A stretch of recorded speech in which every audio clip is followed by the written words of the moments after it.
You're listening to Still Standing with Brett Francis. Real stories, honest conversations, practical hope. Wherever you are in your journey, welcome.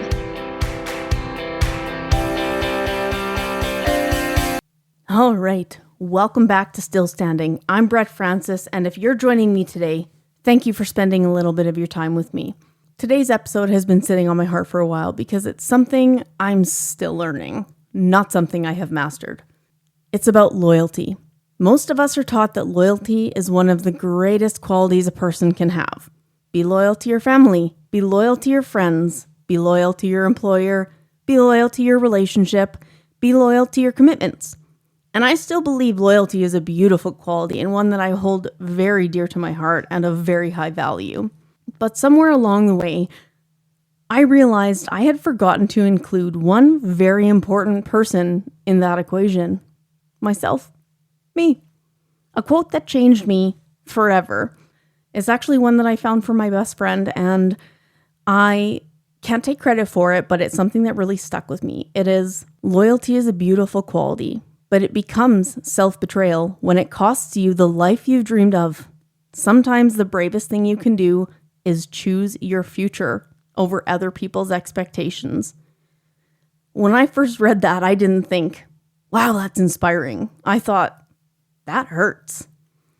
Because I realized how much of my own life had been built around proving something to other people. 4 spine surgeries later, my 4th spine surgery changed something inside of me.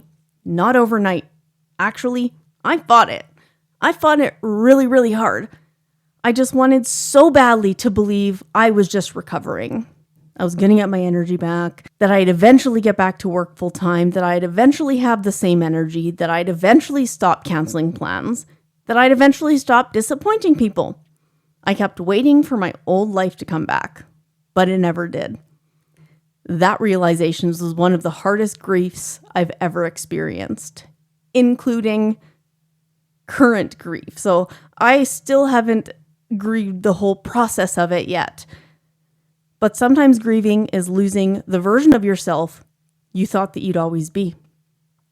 The invisible guilt about it is, I remember sitting in my car after appointments, crying before driving home. I'd cancel my plans with my friends, cancel family dinners, cancel things I'd been looking forward to, not because I didn't want to go, because I simply didn't have enough left in my tank. Every cancellation came with guilt. I worried people thought that I was lazy, and I worried about my own self-criticism that I was lazy. We all know what that's like. So I pushed harder. The impossible bargain I kept making, the same deal with myself. If I just push through today, tomorrow will be easier. Except tomorrow wasn't easier. Tomorrow demanded payment. Pain, fatigue, recovery. Eventually, I realized I wasn't borrowing energy. I was borrowing health. It wasn't one conversation. It was many conversations with my family, with my counselor, with people who loved me enough to tell me something that I wasn't ready to hear yet. Brett, you have to stop trying to earn your old life back. I hated hearing that. I just hated it because I'm so darn stubborn, and it, quite frankly, felt like giving up. But I've learned acceptance is not surrender. Acceptance is telling the truth. And that big acceptance piece, accepting the truth. We have to protect what matters most. So when I became a parent, everything changed. I realized that if I kept living like my old self, there was a very real chance I would need another spine surgery.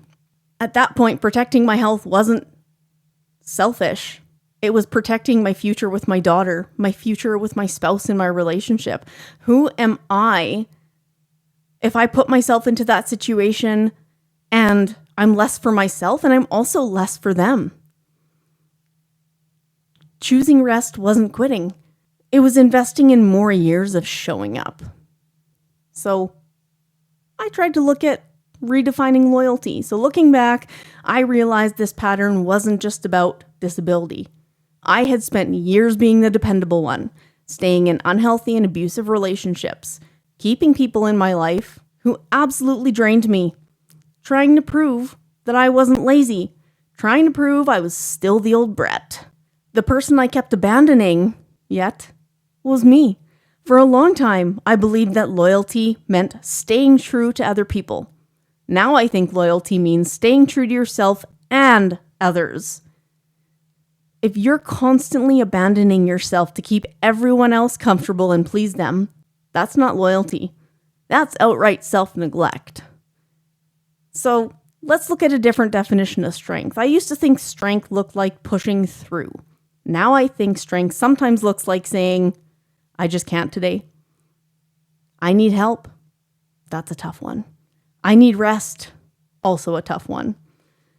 I'm choosing my future over proving something in the present. Those are very difficult words for someone who's always been the dependable one and the driven one. Trust me, I'm still struggling with them. And it is a still daily challenge.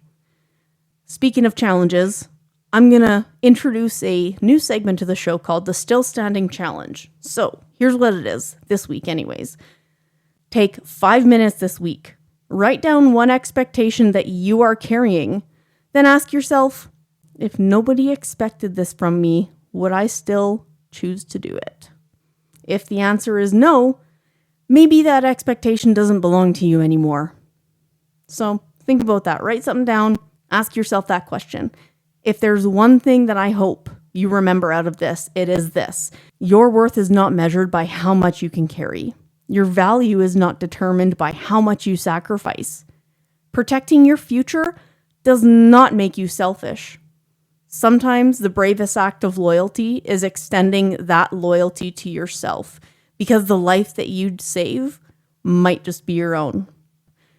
Thank you for listening to Still Standing. I'm Brett Francis. Until next time, keep standing.